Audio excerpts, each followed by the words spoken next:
ingénieure web marketing et social media. Noémie est une Normande en Bretagne. Elle cherche à s'évader pour vivre de nouvelles expériences et relever des défis les plus fous comme ce concours. C'est une jeune femme souriante, très bavarde, ouverte d'esprit et beaucoup trop sensible pendant les films. Alors, encouragez-la bien fort s'il vous plaît.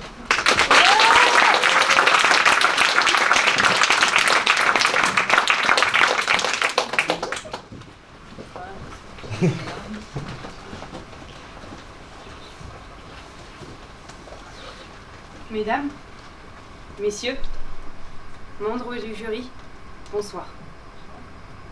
Moi, devant vous, en cette soirée douce et paisible, la boule au ventre, la peur de bafouiller, d'oublier ces quelques phrases et mots que je vous adresse, prendre la parole, libérer la voix. C'est là l'objectif de cette soirée.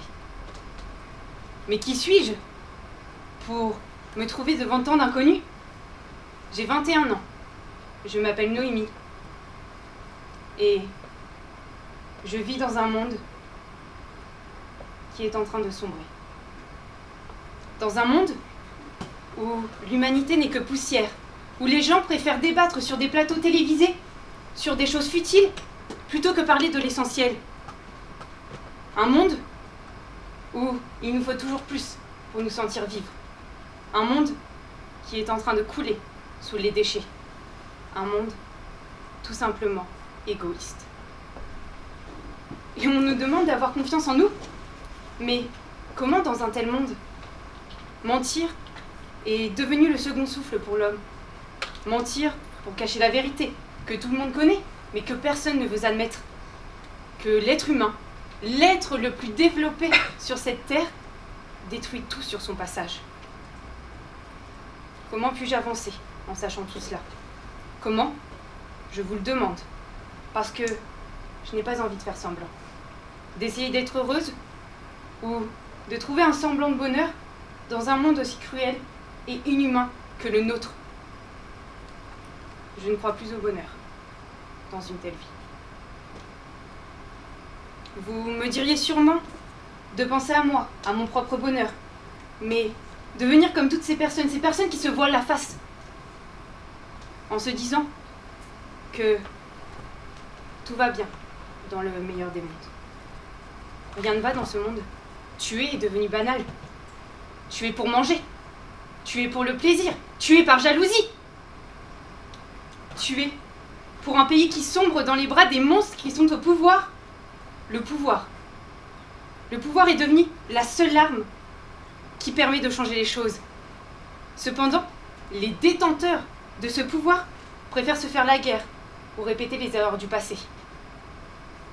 Avons-nous appris de nos erreurs, Je vous pose alors de nouveau une question.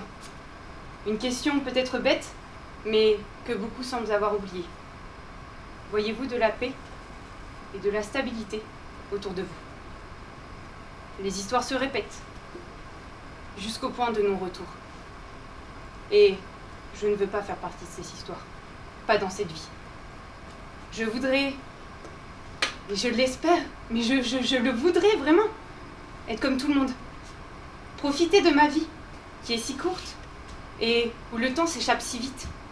Mais je suis rongée par la culpabilité, cette culpabilité de profiter, tout en sachant tout cela.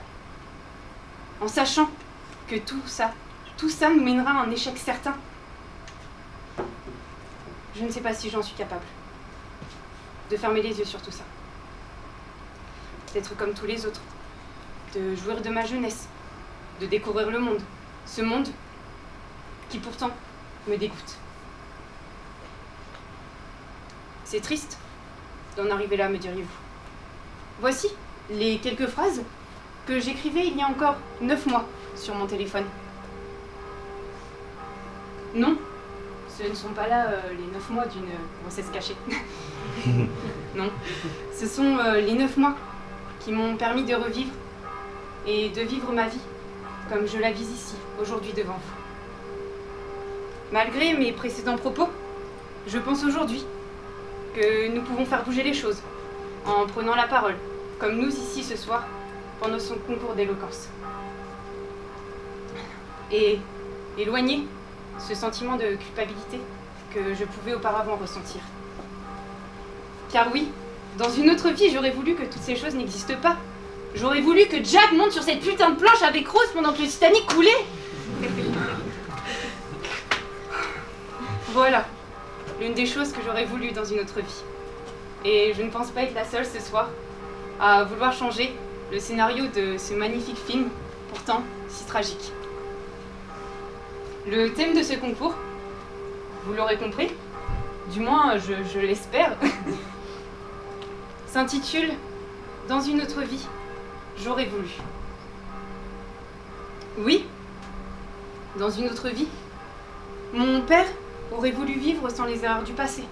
Ma sœur, avoir un peu plus de confiance en elle. Et Ewen, avoir un peu plus de thunes.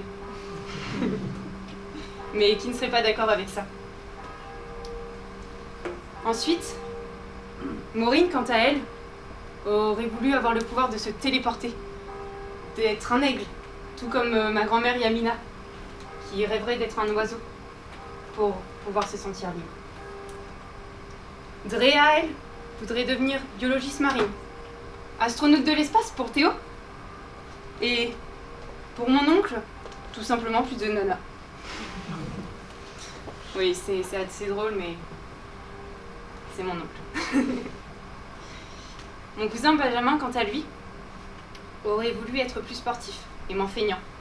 Et ma petite sœur, Luna, aurait voulu aider chaque personne dans la misère.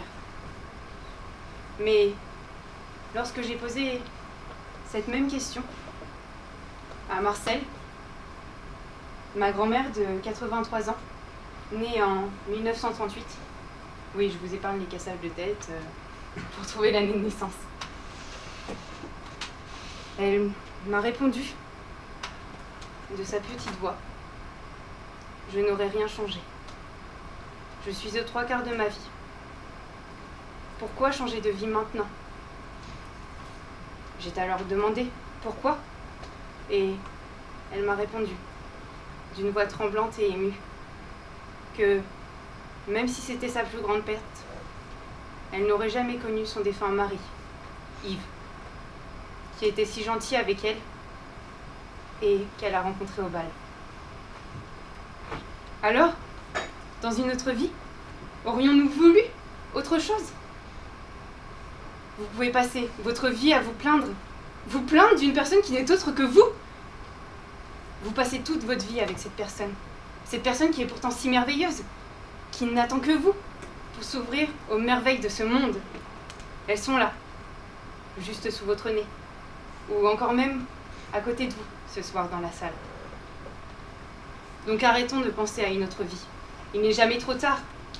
Il nous faut toute une vie pour apprendre à vivre, Sénèque. Je dirais même qu'il nous faut toute une vie pour apprendre à vivre de notre bonheur et non à l'envier. La déception fera toujours partie de l'équation. Mais il faut savoir trouver une solution pour combattre cette sensation. Maintenant, cher public, je m'adresse à vous. À votre tour de méditer sur la question. Et souvenez-vous que le bonheur n'est pas d'avoir ce que l'on désire, mais ce que l'on a déjà. Paulo Caleo. Merci.